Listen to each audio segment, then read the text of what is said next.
I'm Margaret Brennan. In order to have a But the expansion of Israel and its proxies is an absolute fundamental necessity for the United States to have the steady leadership there. You saw it experienced today, where along with our Israeli partners and our coalition, able to stop the incoming attack. But what's fundamental here is that steady leadership is going to matter. It's clear, and the world saw it on that debate stage a few weeks ago. A nearly 80-year-old Donald Trump talking about crowd sizes is not what we need in this moment.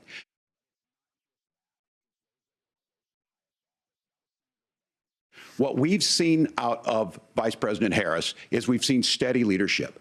We've seen a calmness that is able to draw on the coalitions to bring them together, understanding that our allies matter. When our allies see Donald Trump turn towards Vladimir Putin, turn towards North Korea, when we start to see that type of fickleness around holding the coalitions together, we will stay committed. And as the Vice President said today we will protect our forces and our allied forces, and there will be consequences.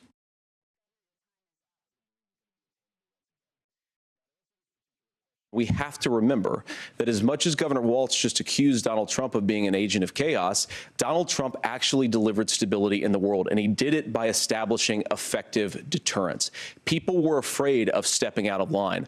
Iran, which launched this attack, has received over $100 billion in unfrozen assets thanks to the Kamala Harris administration. What do they use that money for? They use it to buy weapons that they're now launching against our allies, and God forbid, potentially launching against the United States as well. Donald Trump recognized that for people to fear the United States, you needed peace through strength.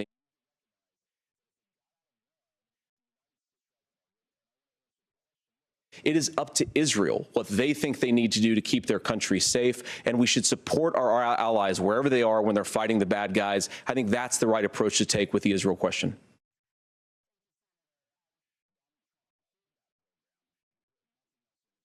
So Iran is closer to a nuclear weapon than they were before because of Donald Trump's fickle leadership. And when Iran shot down an American aircraft in international airspace, Donald Trump tweeted, because that's the standard diplomacy of Donald Trump. And when Iranian missiles did fall near U.S. troops and they received traumatic brain injuries, Donald Trump wrote it off as headaches.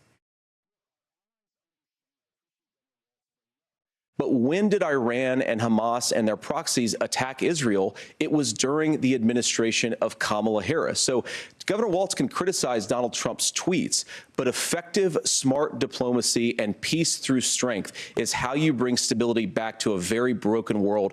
Donald Trump has already done it once before. Ask yourself at home, when was the last time, I'm 40 years old, when was the last time that an American president didn't have a major conflict break out? The only answer is during the 4 years that Donald Trump was president.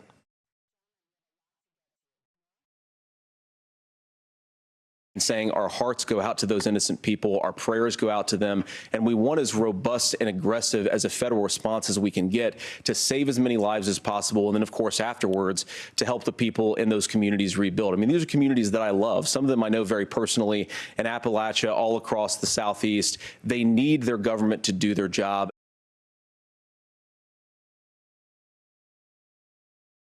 We have to stop the bleeding. We have a historic immigration crisis because Kamala Harris started and said that she wanted to undo all of Donald Trump's border policies.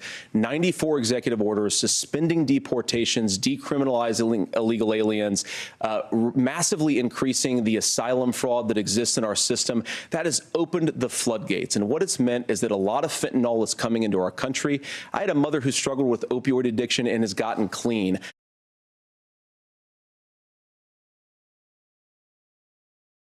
Donald Trump had 4 years. He had 4 years to do this. And he promised you, America, how easy it would be. I'll build you a big, beautiful wall, and Mexico will pay for it. Less than 2% of that wall got built, and Mexico didn't pay a dime. But here we are again, 9 years after he came down that escalator, dehumanizing people and telling them what he was going to do. As far as the deportation plan, at one point, Senator Vance said it was so unworkable to be laughable. So that's where we're at. Pass the bill, she'll sign it. Kamala Harris has said to do the things she wants to do, we'll just ask the wealthiest to pay their fair share. When you do that, our system works best, more people are participating in it, and folks have the things that they need. Well, first of all, Margaret, because I've always been open, and sometimes, of course, I've disagreed with the president, but I've also been extremely open about the fact that I was wrong about Donald Trump. I was wrong, first of all, because I believed some of the media stories that turned out to be dishonest fabrications of his record, but most importantly, Donald Trump delivered for the American people. Rising wages, rising take-home pay, an economy that worked for normal Americans, a secure southern border, a lot of things, frankly, that I didn't think he'd be able to deliver on. Messages from 2020. Margaret, I've been extremely consistent that I think there were a lot of things that we could have done better in the Trump administration the first round if Congress was doing its job. I strongly believe, and I've been a United States Senator, that Congress is not just a high-class debating society. It's not just a forum for senators and congressmen to whine about problems. It's a forum to govern. So there were a lot of things on the border, on tariffs, for example, where I think that we could have done so much more if the Republican Congress and the Democrats in Congress had been a little bit better about how they govern the country. They were so obsessed with impeaching Donald Trump, they couldn't actually govern. Sales tax. Look, the one thing, and you're probably surprised to hear me praising Joe Biden, but the one thing that Joe Biden did is he continued some of the Trump tariffs that protected American manufacturing jobs. And it's the one issue, the most pro-worker part of the Biden administration, it's the one issue where Kamala Harris has run away from Joe Biden's record. This issue is what's on everyone's mind. Donald Trump put this all into motion. He brags about how great it was that he put the judges in and overturned Roe versus Wade, 52 years of personal autonomy. And then he tells us, oh, we send it to the states. It's a beautiful thing. Look, this is not where, if you don't know Amanda or a Hadley, you soon will. Their Project 2025 is going to have a registry of pregnancies. It's going to make it more difficult, if not impossible, to get contraception and limit access, if not eliminate access to infertility treatments. For so many of you out there listening, me included, infertility treatments are why I have a child. That's nobody else's business, but those things are being proposed.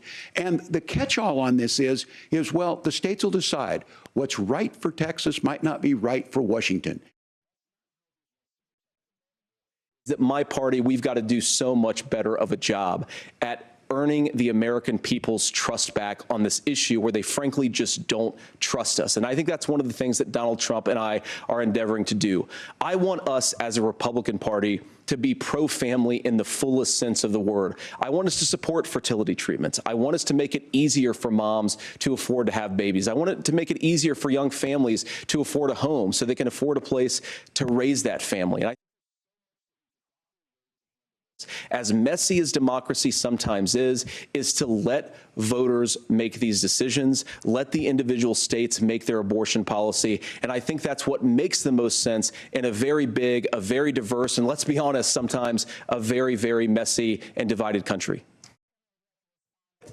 The fact of the matter is, how can we as a nation say that your life and your rights, as basic as the right to control your own body, is determined on geography?